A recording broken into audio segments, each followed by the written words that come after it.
From the weather team you can trust, here's Chief Meteorologist Eric Sneidel. Pushing on through as the snow squall continues to make progress here. This is the live shot from Sodus Point, where it's still snowing, but lightly. And honestly, this is not that big of a deal for a lot of the area at this point. I think the part of this snow squall that had the most bite was likely a few hours ago, and that makes a lot of logical sense. We were a little bit warmer a few hours ago, a bit more instability, I suppose, driving the dynamics of that. 24 your current temperature.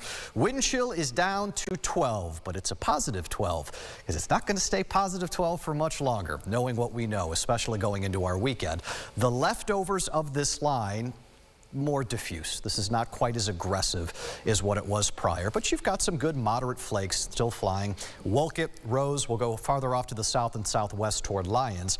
We'll cross the thruway here toward Victor, getting into the Manchester area.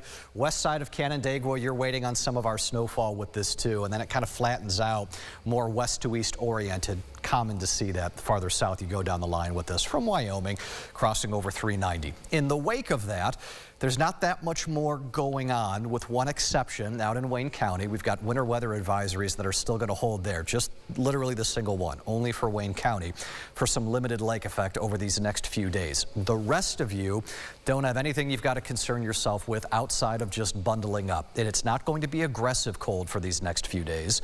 Highs tomorrow, for example, will get in the low 20s. It's not bad, but it's still cold. Highs on Thursday, probably back close to the 20-degree mark, but not much is going to end up happening.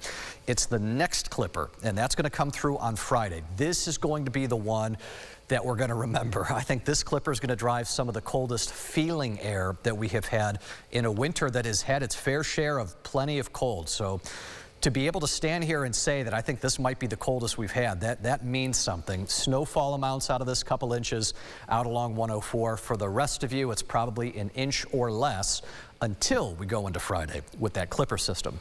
So there it is. That's your clipper. Area of low pressure will pass farther off to our north. It doesn't have that much moisture. Most clippers don't. Probably talking about maybe an inch of snow out of this on Friday. The bigger ticket affair is what happens after Friday into Saturday. Cold Arctic air, and I mean this is really cold Arctic air, is pouring southward.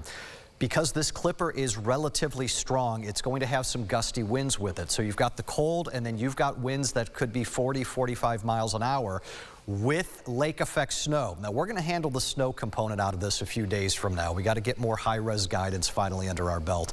We'll build a snow map for it, but right now this is really going to end up being your big headline.